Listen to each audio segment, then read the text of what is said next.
So Angela had a question. She wants to know the commentaries on the bottom of the art scroll. Where does it come from? So it's a full mix of a wide range of commentaries from many early commentaries and later commentaries. It's really a beautiful. They did a beautiful job of a beautiful mix of it. So that's the answer to your question. I do want to point out something, speaking about one of the commentaries. If you take a look at the signage, should be passed around. If you take a look at from last week's portion about loving your fellow as yourself, the Ksava Kabbalah, on page 662, if you have an art scroll, if you don't have it, it's fine. We have one here, but I'm just going to read it to you. When it talks about loving your fellow as yourself, he gives some very practical examples of it. So again, on page 662, on the left-hand side, how to love another. And if you don't have it in front of you in the art school, it's fine. I'll read it to you. Haksava Kabbalah offers a list of realistic examples of how one can fulfill this commandment in ways that are possible. A, your affection for others should be real, not feigned. Always treat others with respect. C, always seek the best for them. D, join in their pain. E is greet them with friendliness. F, give them the benefit of the doubt. G, assist them physically, even in matters that are not very difficult. H, be ready to assist with small or moderate loans or gifts. And I, do not consider yourself better than them. Some very nice, very practical ideas. So what the art school did was they took a compendium of different commentaries that they chose that thought would be people would benefit from. God willing, one of these days when we start our Learn How to Learn Chumash class, which is next after Prayer Kibu, I'll just show you a list of, so many commentaries that exist, and there's so many more. But this week's portion is Parsha's Emor. Some of you have Parsha facts in front of you. If you don't, you can call the office, we can send it to you. Parsha's Emor is in the book of Vayikra, the book of Leviticus. It's chapter 21, verse 1 through chapter 24, verse 23. It's page 672 through 695 in your handy art scroll. There are 124 verses in this portion, and they have a large percentage of commandments, 63 commandments in the Parsha.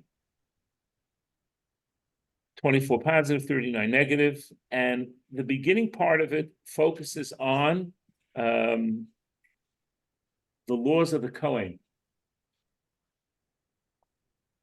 Who was a Kohen? You're a Kohen. How do you become a Kohen? Do you apply? Do you take a test? No. You have to be a descendant of Aaron. You can't apply for the position. So we can't become one if we're not born to the family. Yes. What percentage of individuals with the last name Cohen are Cohen? A large percentage of individuals that last name is Cohen are Kohanim, but that necessarily doesn't prove you're a Cohen. Is there a genetic way to prove it? They say that there is, but we don't use that halachically now as a means of proving it. But the question was if there's a genetic way of proving it. Usually there has to be some evidence of it. Interestingly enough, sometimes people find gravesite of their ancestors, and on it it'll say HaKohen, or it'll have the picture of the Kohen's hands when they bless the congregation, the way they hold their hands. That could be sometimes on a gravesite, and that many times indicates that they are Kohanim. So a Kohen has to be careful not to defile themselves by becoming in contact with a dead body. A dead body, by Jewish law, carries tumah in it. Tumah is impurity. This is nothing to do with soap and water. It's not unclean that way. It's a spiritual impurity that you can't see. And nature abhors a vacuum. So whenever there's a lack of holiness, impurity comes in. So when the soul leaves, that means that the impurity comes in. So a Kohen cannot be in a room even with a deceased person. Yeah, Is that preclude them from participating in Kavra Kadisha? that precludes him from participating in a Chevra Kadisha. That is, So in today's world, how do we know? how do we know if what? Whether or not we can participate in that or not? Well, the assumption is that unless you know you're a Kohen, then you assume you're not. Because, yes. I'm sorry? Except for your parents. Well, stop learning with patience. So that's why it's very relevant today that a Kohen doesn't go into cemetery. With some exceptions, which we're going to find soon. We'll talk about it in a moment. There was a non-Orthodox rabbi who was a Kohen, and as an officiating rabbi, he went to the cemeteries and did the funerals. So someone asked him once, "Hey, you're a Kohen, how could you do this?" He says, "Oh, I resigned from the kahuna." So my brother said, "Oh, I want to pick that option up." But it doesn't work that way. You can't resign from the kahuna. But in any event, and my brother couldn't pick up the option. What are the exceptions? The exceptions are a mace mitzvah, which means if somebody dies and there's no one there to bury them. You're out in Yosemite, and today it's a little harder to find because today with communication you can usually get somebody to come in. But assuming there's nobody around to bury the person, then there's a mitzvah. Even the Kohen can defile himself to become ritually unclean by burying this person. It's called a mace mitzvah. A dead person was a mitzvah. There's nobody else to do it. Believe it or not, today we do have mace mitzvahs because sometimes we have a person who died doesn't have any relatives, or the city gets the body of somebody and we find it's a Jewish person. So whatever we can do to give it a proper Jewish burial would be a very, very beautiful mitzvah. So we get emails about this, unfortunately, fairly frequently. Now, another exception is for an immediate close relative to the Kohen. That means his father, his mother, his brother or sister, son or daughter or wife. Those close relatives are the ones that the Kohen can defile himself for one time at that time. Can't go back to visit at the cemetery. Parenthetically, two things parenthetically. Number one, those relatives, parents, children, spouse, brother, and unmarried sister, those and sister, those would be the ones that any person, regardless of Kohen, would mourn their loss and become a mourner. Does everyone understand what I just said by that? Okay, so a person who lost one of their close relatives like that. Now, a second cousin once removed that you were just so close to, that doesn't mean you don't have to, you can mourn them internally, but doesn't have the laws of mourning. But the laws of mourning apply to parents, siblings, and children and spouse. Yeah. I don't understand. Once we moved, second we moved. I don't understand that. I'm sorry? Where you say once we moved, cousin. I don't understand that. I just give that as an example. That's a family issue. I can explain it to you another time. All I meant was that even if you're close to somebody, you don't keep the laws of mourning for them usually. You can mourn them, you've missed them, and you want to do things in their merit, but the laws of mourning don't apply. That's what I meant. Yeah. So these two mitzvahs that you said is done by both Kohen and Kohen Gadol, right? We're not talking about Kohen Gadol yet. We're not up to that. Kohen Gadol. You want to be Kohen Gadol already? Whoa, that's big.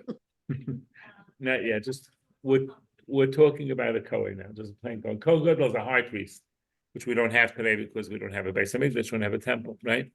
And If I may, Rabbi, what are the ramifications if a Kohen does go to a cemetery when he's not supposed to?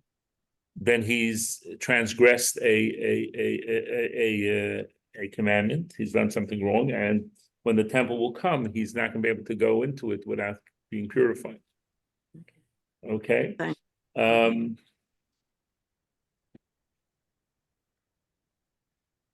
So the lesson for us is a side point, but an important one nevertheless.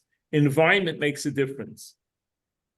And the environment we put ourselves into, don't become contaminated by the environment. Even though impurity you can't see, just like radioactivity you can't see. You need a Geiger counter to measure that. So there's a spiritual Geiger counter for impurity. So sometimes we have to be careful not to put ourselves in a spiritual environment that isn't holy. Yes? The impurity that you speak of in a deceased body, Yes? a soul no longer inhabits it. My understanding with the Torah Kedusha is that the soul does inhabit it for a brief amount of time. Part of the soul leaves and some of it stays behind, and slowly the rest of it leaves as well. But there is definitely some of the soul that has departed. I know of a woman who actually, it prompted her return to Judaism when her mother was on her deathbed, and her mother said in the hospital to a daughter, "Oh, look who's here, Mom is here, and Uncle is here." And the daughter looked around and said, "They're not here. They died already a long time ago." I said, "No, they're here. They're here to take me." And she saw visions of the souls of her deceased family that were, waiting for her to take the plunge, so to speak. So there is an aspect of part of the soul leaving, and that's where the impurity of death comes in. Yeah. Just wondering how it works with reincarnation with Gilgul and Shabbat. The fact that, they're seeing their parents, but what if they incarnate next life? Like, how does this work then? What do you mean? How does it Even work? like- What's your question? Like when I was in Israel, as an example, they would light candles for passed away big rabbis. Right, From hundreds of years ago. right. They might be already incarnated in here amongst us, and One is not unrelated to the other. no, No, because we do believe in Judaism and reincarnation. The soul could come back in a different form, a different body. Maybe not even in certain cases, not even in a human body, but a soul could come back. But that person, as we knew them, is not alive anymore. So we remember them.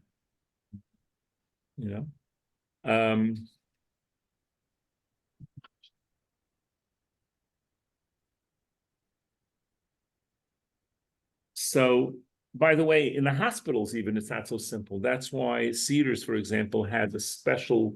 They close off the morgue so that the Kohen could go to the hospital if they need to, so that they don't have the same issue. Question. Yes, sir. So what Yes, if, ma'am. what if the Kohen is in, like, God forbid, in hospital? And so what happens is that, like, person next to him or close to him dies, right? So Yeah. he's being, He doesn't have to jump out the window. no, but that's he need to do to show up because. No, it's not his fault, but obviously, if whatever they can do to avoid the situation is, I mean, it's a complicated situation. I mean, there's, for example, a tree overhanging from a cemetery over the road, on the side of the road, the Kohen avoids that. So the Kohen will do whatever he can to avoid coming in contact with the dead person, except if it's a mace mitzvah, nobody else can be involved with it, or be a close relative for that one time during burial. Rabbi, it's an interesting thing because I'm not a Kohen, but throughout my life, I hated cemeteries. And when I was in Israel, I went to like Ari, where Ari's buried. Arizal, yeah. And I felt so bad over there. I did not like it. I felt like I had to like. And I So you came out of that you're big telling me rut, and I felt like I got dirty. you identify as a Kohen. This is what you're telling me. Is it, how does it work? I couldn't Like, resist that one. Go ahead. How does it work for like normal folks that feel it too, that it's like, it's not, something isn't right, doesn't feel right? Look, a cemetery is a sobering experience for all of us, because ultimately, hopefully after 120 happy, healthy, and productive years, we end up there. So it's not comfortable for everybody. By the way, we'll just say parenthetically that in some cemeteries, especially where there's a great rabbi, they sometimes designate an area near the cemetery so the Kohanim can go and pray there, just aside. But it's not about how you feel. It's about what the actual thing is. I mean, you don't have to go to cemeteries. So hopefully you don't have to go, but it's to go and pray at a great person's grave is, as uncomfortable as it may be, is a good thing. Shelley, yeah. So how do Kohanim grieve? Are they allowed, they grieve privately? No, they have the same laws of grieving, except they're just not going to go, with the exception of the first time. Is the contact with the body of the deceased or the nearness of? Right, but like I said, for the close relatives, during the actual burial, they can be there, but otherwise they don't go back to the graveside, which to me is, because to me, I go back to my loved ones thing. So for me, that's a big deal, but I'm not a Kohen, so I don't have that issue. But they grieve like a mourner would grieve, So you have prohibition. For grieving, no, Prohibition. they're human, yeah. So all of the laws of mourning. Applicable, except being in contact with the dead body or being in a place where the dead body would be. And how does it work with like not talking to the dead, and then if you go to the cemetery and you're like lighting candle and talking to them? Well, we're not really talking to them. There are different opinions about that. Some people are saying we're just praying to God. Others are saying that we're asking them to intercede on our behalf to God. We're not worshiping the dead. We're worshiping God. But sometimes we'll ask the intermediary to pray on our behalf. Was going to say prayers to God in their merit. So that's a good thing. Also, there are prohibitions for marriage for a Kohen. A Kohen cannot marry a divorced woman, can't marry a convert, can't marry somebody who had sexual relations with a non-Jewish person. And we also honor a Kohen. If there's a Kohen in the synagogue, we give him the first aliyah.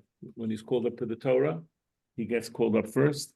Also, the Kohanim bless us in Israel, and in some Sephardic places they do it daily, but in some places they'll do it daily too. But at least here in the United States, on major holidays they do it.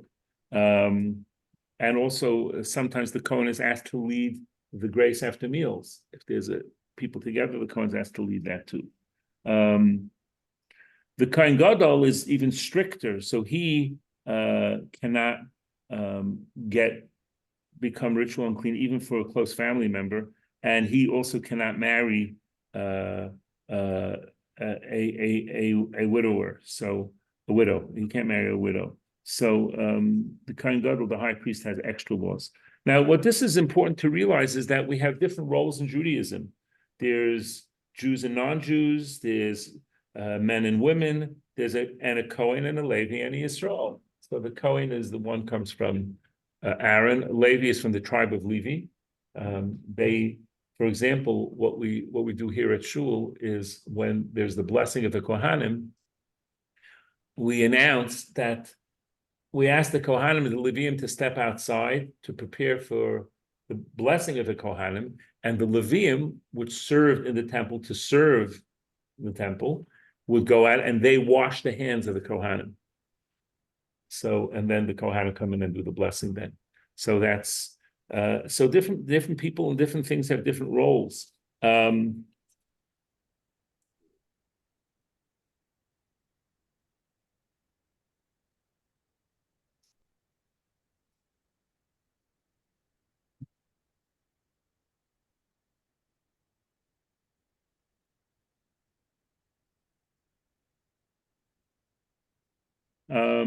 Rabbi Orlovsky, who's a very funny rabbi, lives in Israel. He wrote something once, and he says, in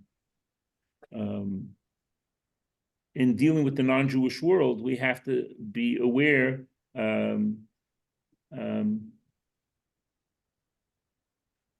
He's funny. It's obvious that the issue of Jews and Gentiles is a major one for many of you. Here in Israel, interaction with the non-Jewish community mostly involves ducking. But America is a different place where we are constantly interacting with non-Jews in school, work, and in our neighborhoods. The question of our role in the world and the role of the rest of the mankind is one that is going to have a lot of importance to us. And interesting, he says a very nice point. He said the key to the Jewish approach, in my opinion, is the way we view history. Christians view time at the beginning from the birth of their Savior. Before there was no time. BC, cavemen, and other such barbarians. Nothing counts. It's prehistory. Muslims count from the time of Muhammad's flight from Mecca to Medina, where he began to experience the visions that would result in the Quran. Before that time doesn't really count. We, on the other, count from creation of the first human. All of history of mankind is included. We don't start our count from Avrohom or Mount Sinai. And the ramifications of this difference are dramatic. Christians or Muslims believe no one besides themselves count. As such, if you're not one of them, or more specifically, a member of their particular sector that's speaking to you, then you're going to burn in hell forever.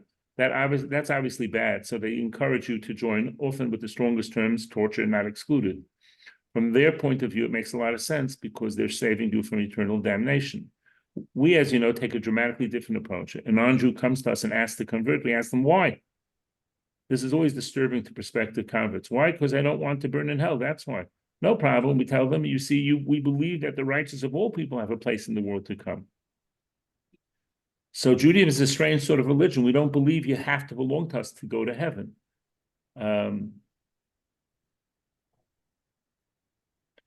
To put it in a different term, you don't have to be Jewish to have a relationship with God. So the role of the Jew in the world, so we are told from the giving Torah, is to be a mamleches kohanim, a nation of kohanim, just as a priest, just as the kohanim have a role to teach and lead Klal Yisrael, the Jewish people, so we have a role to teach and lead the world. And if we don't, then there's such a thing as anti-Semites, and get the world wondering, why is this happening to them? And he says, everybody, we have our relationship to Hashem is tied to the 613 commandments, and the non-Jew has 7 Noachite laws that they can do. So it was a nice, the article goes on, but I just wanted to just share a little bit with you about it. And he talks about, one of the things he mentions is the importance of having some sort of separation between Jews and non-Jews. He says, a Jew can be fire and a non-Jew can be water. And water can put out the fire, but at the same time, fire can be used to heat up a pot. So that can be a functional thing. And therefore, that's one of the reasons why certain wines that are touched by a non-Jew, the Jew can't consume. So there are differences. The idea is to be respectful, but have our space so that our mission can be accomplished. We can do what we need to do. There's certain holy foods that the Kohanim got that only the Kohanim could eat. And that teaches us the importance of supporting the Kohanim and supporting scholars. We also have talking about the physical perfection of the sacrifices, that they had to be whole and unblemished, and we have to have the right thoughts when we're giving them. And we learn from this in general, when we're doing something spiritual, it should be done nicer and better. That's many people have a custom of getting a silver candelabra for Shabbos. There's no law that says there has to be silver, but it's nice to, because it's a beautiful mitzvah, lighting the candles, and we want to enhance it by doing it in a beautiful way.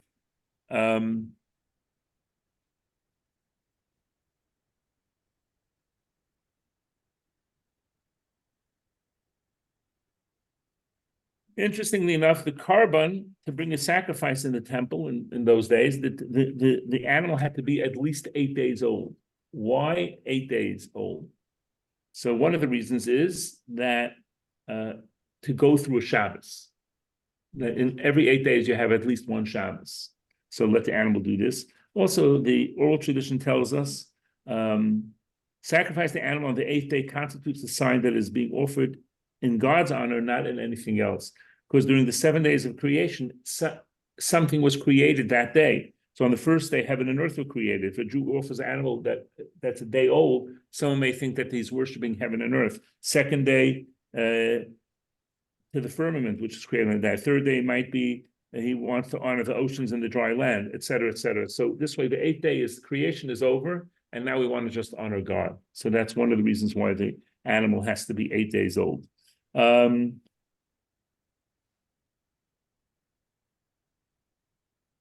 We don't do a mother and its young on the same day to teach us compassion and not be cruel. And then we talk about, the Parsha talks about not making a chilul Hashem, which means a desecration of God's name. Very important not to desecrate God's name. For one thing, we give up our life, as we mentioned this in the past, with the exception of the 3 cardinal sins, that if we're forced to do that, we have to rather give up our life than transgress them, which is murder, idol worship, and certain sexual sins. Or if there's a mitzvah that where we're told to desecrate a mitzvah in public, to desecrate, not to do a certain mitzvah in public.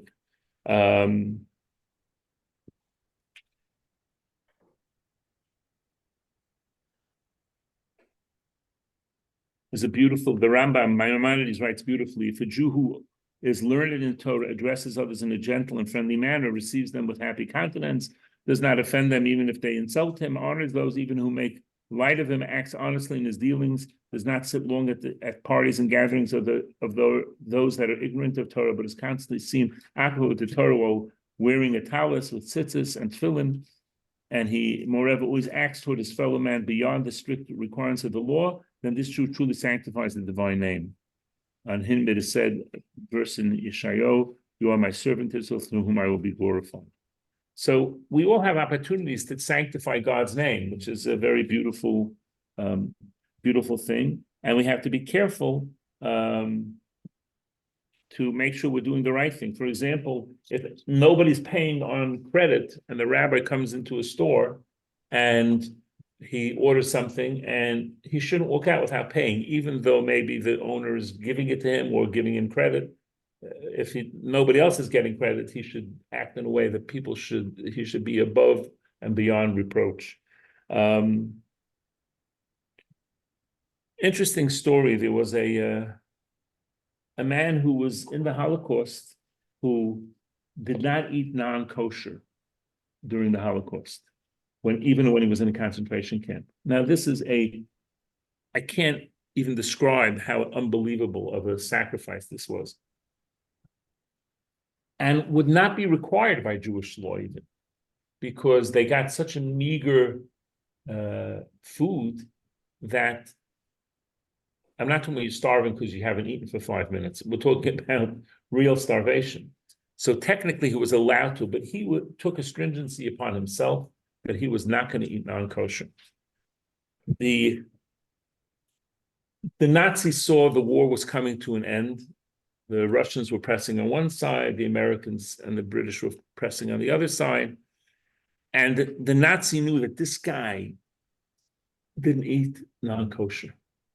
And he decided he's going to make a lesson out of it. He called everybody together and he brought him non-kosher food. He says, eat the non-kosher, otherwise I'm going to kill you. And he made the decision, because it was a public forum, to give up his life and not eat the non-kosher, which at that time was probably the right thing to do, because it was a public desecration of God's name, and he got killed. And his descendants were very upset at him. And some of his descendants were not Jewish, were not religious, I mean. And one time, one of his descendants went into a store that sold non-kosher meat, and some of the people in line got into an argument about, who's first, second, whatever the argument, one of these really important arguments that people get into. Mm-hmm. And it hit him, and he said, my, whatever it was, grandfather died not to eat this non-kosher meat, and I'm going to be online here to get it. It finally, it gave him a reality check. And it started his journey. Back to Judaism. And he got involved with an organization named Arachim, which is an organization in Israel that does outreach. And he became the chairman of the board of this. He became religious, became the chairman of the board, and really helped this organization unbelievably. So it's all because he remembered the story of his grandfather who gave up his life not eat kosher. And that sparked his growth in Judaism. So it's It's a powerful idea. So this is the concept also of Kiddush Hashem, dying al Kiddush Hashem. The people, the 6 million, regardless if they were religious or not, are called holy people because they died sanctifying God's name. People on October 7th, regardless of they were religious or not, they were not keeping Shabbos of a holiday, and they were killed because they were Jews, they're considered holy. Their souls go straight to heaven. But the greater feat is living a Kiddush Hashem, is living sanctifying God's name. That's really the greater job. Publicly by God's sanctifying God's name, people want to emulate you, and privately overcome our own spiritual challenges, and that's great. So we can do many types of Kiddush Hashem today, and I read you the handout from what the Rambam says. The final part of the Parsha deals with an overview of the various holidays throughout the year.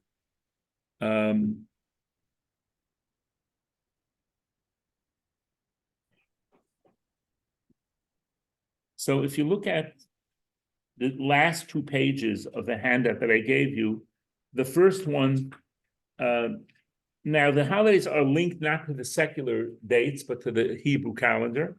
And here's a quick overview of many of the holidays and when approximately they come out during the secular calendar. So this is a full list here that you can look at. What I'd like to rather do is look at the second page, that you can do on your own. The second page gives you a little bit of a theme of each holiday, and a little bit of information about it with things that might be helpful to you.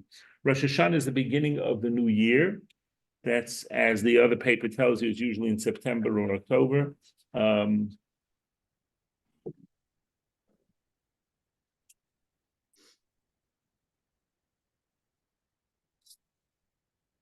And so that some of the concepts is that Rosh Hashanah is God as our king, and some recommended items for that are the article Rosh Hashanah prayer book, High Holiday Survival Guide, round challah, apple and honey, head of the fish, the shofar. So I'm giving little tidbits of information about the holidays. We always have classes before each holiday to help you get through them. And besides that, we have services here. So if you want more information, feel free to ask. Yom Kippur is 10 days later. It's the Day of Atonement, repentance and forgiveness. Again, the article Yom Kippur Matzah, the High Holiday Survival Guide, the kittel is the white coat that many married men wear. Sukkos, the 15th day of Tishrei, divine clouds and Jewish people had that the Jewish people had in the desert, and that represents the spiritual over the physical. So we have a sukkah, a hut, plus the 4 species, the lulav, esrog, hadassim, and aravas that we wave on that holiday. Hanukkah is the miracle of oil and military victory, transcending physical limitations, olive oil or candles, and a menorah. Purim, defeat of the plot of Haman to destroy the Jews, hidden hand of God, providence. Megillas Esther, the Graga, food, charity to the poor. Pesach, Exodus from Egypt, oneness and graciousness of the Almighty. Matzah, Morah, Seder plate, wine, no chametz, leavened bread, or cake. Shavuos, receiving the Torah, uniqueness of Hashem, His Torah, and the Jewish people. Holiday meals, dairy foods, Megillas Rus. What this list has 2 things that are not in this week's portion, and that's a riddle for you. Can you figure out which 2 are not found in this week's portion? We should have the Jeopardy music. Go ahead. Hanukkah and Purim. Excellent. That's right. Very good. Hanukkah and Purim. Why are they not in the portion? A, they didn't happen yet, and B, they're rabbinic, right? The rabbis were the one who designated them. So we are now in the period between Pesach and Shavuos. So that's Shavuos is coming up. And by the way, the night of Shavuos, we stay up all night, study Torah if we can. So here at Shaylee, we're going to have lectures all night long. Here, yeah. Yes, women come. At Shaylee, yes, women come. So I'm going to read you something cute. Here's a cute thing, so funny. As a general principle, Jewish holidays are divided between days in which you must starve and days in which you must overeat. So here, the diet guide to the Jewish holidays. I'll read this through to you. Rosh Hashanah feast, Tzom Gedalia fast, Yom Kippur more fasting, Sukkot feast, Hashanah Rabbah more feasting, Simchas Torah keep feasting. Month of Cheshvan, no feast or fast for a whole month. Get a grip on yourself. Hanukkah, eat potato pancakes. 10th of Tevis, do not eat potato pancakes. Tu B'Shvat feast, feast of Esther fast. Fast of Esther fast, Purim eat pastry, Passover do not eat pastry, Shavuos dairy foods, cheesecake blintzes, 17th Tammuz fast, definitely no cheesecake or blintzes, Tisha B'Av very strict fast, don't even think about cheesecake or blintzes, month of El, end of cycle, enroll in center for eating disorders. So that's a cute thing. I'd like to share something about a few things first. We celebrate the holiday in a physical way. For men, it's good wine and food. For women, it's nice clothing and jewelry. For kids, we give them snacks and treats. Though, interestingly enough, one of the things that we have in the portion is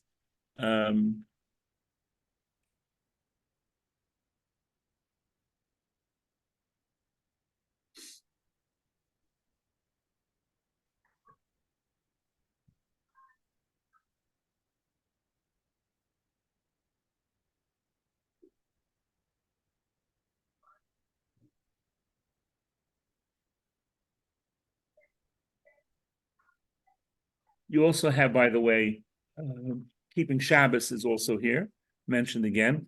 And it talks about, I'm going to read you something from page 685. And you shall count for yourselves from the morrow of the rest day, from the day when you bring the Omer of the waving, 7 weeks that shall complete. It's the counting of the Omer, which we're in the middle of now. But interestingly enough, it says Mimarkas HaShabbos. It sounds like the day after Shabbos. It doesn't mean the day after Shabbos. It means the day after the rest day, the day after the first day of the holiday of Pesach. But it's very important to realize that there are many aspects of the written Torah that are hidden that we only understand through the oral Torah. Most famous one would be an eye for an eye. What does that sound like it means? Someone does somebody else to someone's eye, you poke out their eye, but that's not true. The oral Torah teaches us that means monetary compensation. We don't take out an eye for an eye. We compensate the person who lost their eye because of you 5 different ways. The pain, the healing, the doctor bills, the loss of work, loss of value. Yes, sir. Why is it written like that, like so direct? Eye for an eye, like why does it not say pay for the damage? Because that's why the Torah was given 2 parts, the oral and the written, that we have to understand. You have to learn from a rabbi how to interpret and understand the Torah. It's not just, I'm just going to read it and just do whatever it says there, because that's a literal reading that you're going to miss the real meaning. You have to learn from a rabbi what it means. So Rabbi Czapnik, one of my favorite examples is pre-Eitz Hadar, and like yes, throughout the ages, nobody ever took a lemon, or an orange. Like it's always an yes. esrog, and I wonder why. Yeah, so the citron that we take for the holiday of Sukkot in the Torah, in this week's portion, it does not say the word esrog. It says pre-Eitz Hadar, a beautiful fruit of the tree. And the oral tradition tells us that means it's a citron. But because Sue likes bananas, doesn't mean she can take a banana. She has to take a citron if she wants that. So it's a beautiful fruit of the tree. And that's one of many examples, like here again, when we're counting the Omer, we don't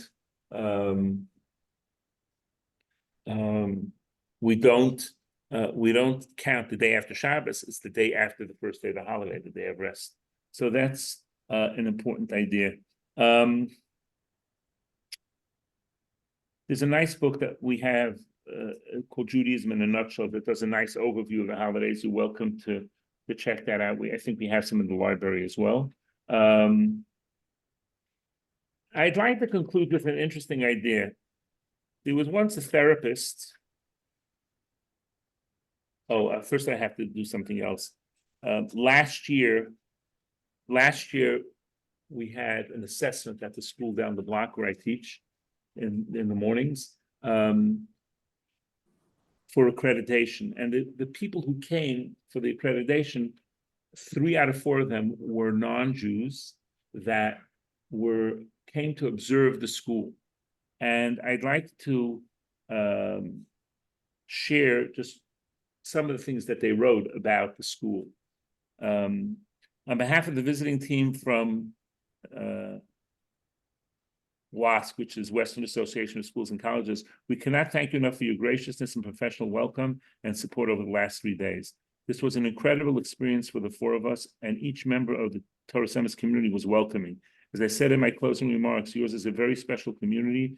I shed a few tears in my car as it was quite emotional leaving yesterday. This is a non-Jewish person leaving, observing, and the kids we are kids, kids, noise, jumping. Another one wrote, the community spirit is palatable and infused with rich history, deep familial connection and relationships, and an infectious joy of love for the school and community. There's some very beautiful, this is an example of a type of Kiddush Hashem that exists. But I'd like to conclude with something interesting I think you'll find. There was a therapist, his name is Gary Chapman, and he had a curious thing. He wondered why a lot of marriages are not saved even though people are in therapy. And he came up with an interesting idea called the 5 love languages. And he talked about that different people like and need certain things in a relationship. And obviously there's overlap and everybody likes some of the things, but certain people like certain things more than others. One is time. They like spending time. And 2 would be acts of service. 3 is touch. 4 is speech. And 5 is gifts. So what his point being is that, let's say somebody let's say the husband likes to have time. And the wife likes giving acts of service. So she'll clean the house and cook great meals, but she doesn't have time to spend with her husband. So they may be in a relationship, but she's doing good things that she thinks are important to the relationship, but he's not receiving the part that he needs. Is this clear? Understand the idea? So he basically, in his book called The 5 Love Languages, he has a test in the back for men and women to determine what's their love language and to help them understand what their spouse needs. So, for example, if the spouse likes kind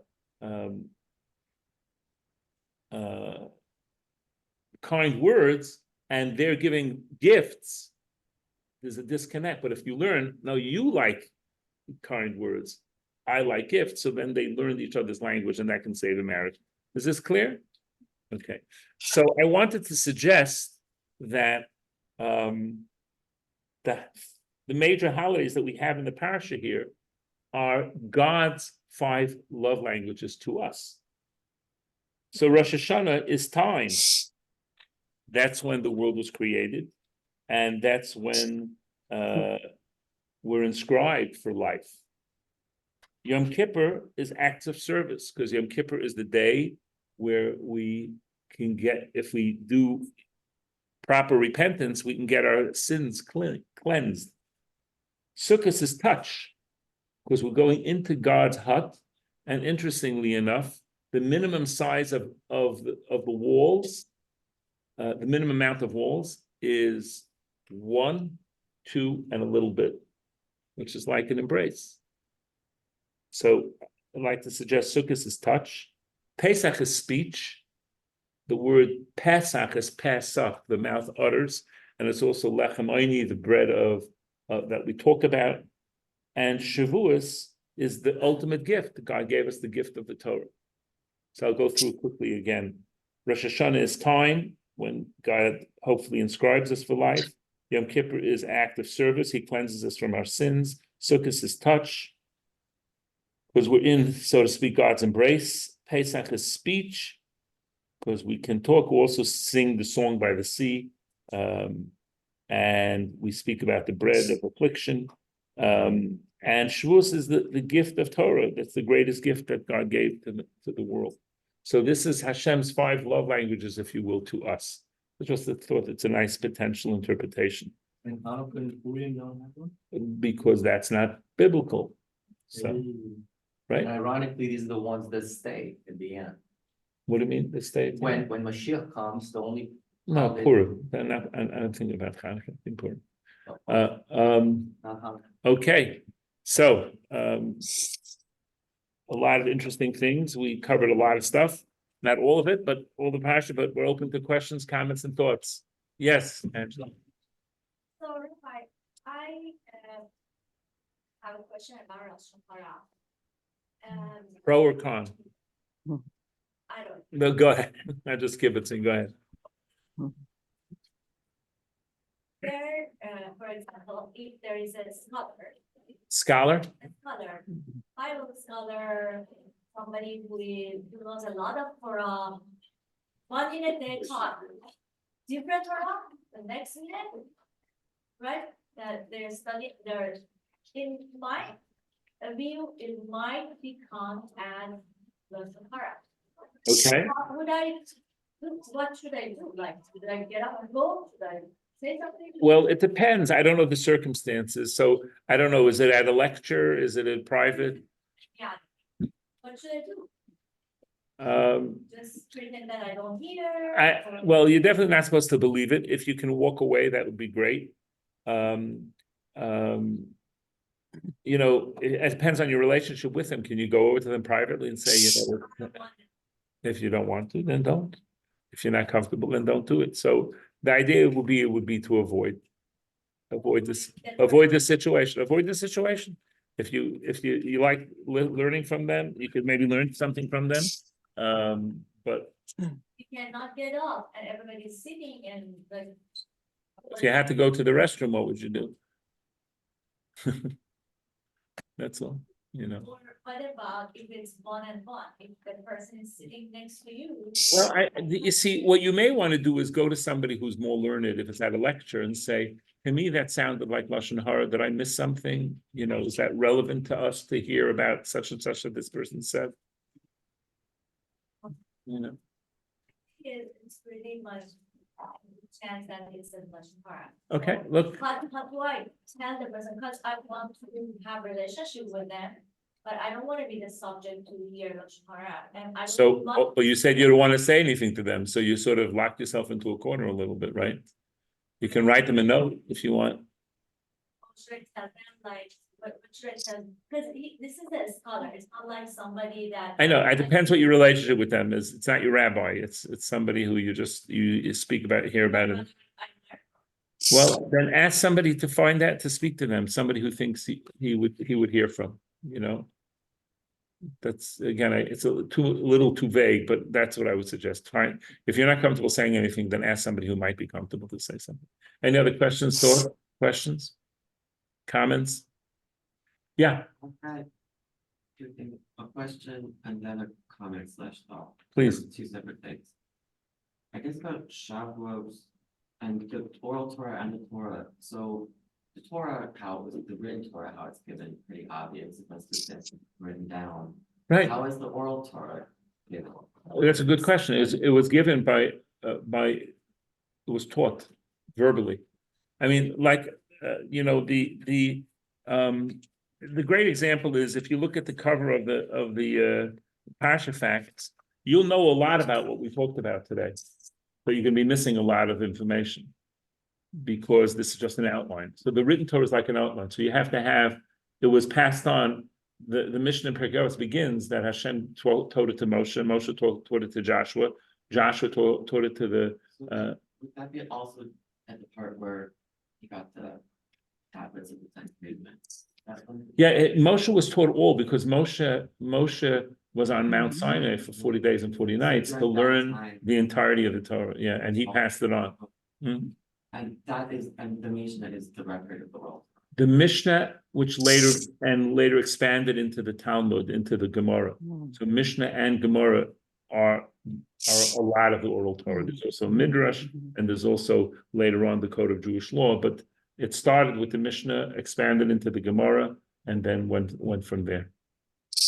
Yes, Do we still differentiate between the Mishnah and the Talmud?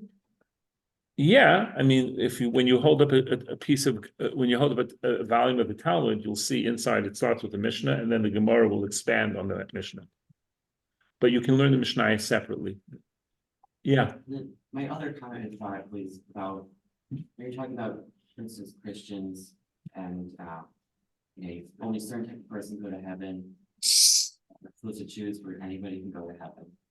And but you have to earn it. It doesn't, it's not free coupons to Disney. yeah, I guess it's just something that I've always felt, at least I used to be really active on the internet. I stopped before October 7th for other reasons. Right, And I'm glad I'm not, but I've seen the anti-Semitism that's developed over time. Yeah. There's always this sort of weird, this sort of projection onto us about the chosen people idea. right. That's sort of, that we believe it makes us better, instead of like, there's so many more, We're chosen because we have more responsibility, exactly. You see with the Cohen too, who Yeah. have more demand than the average Jew, and That's it's really correct. such a great thing to be chosen.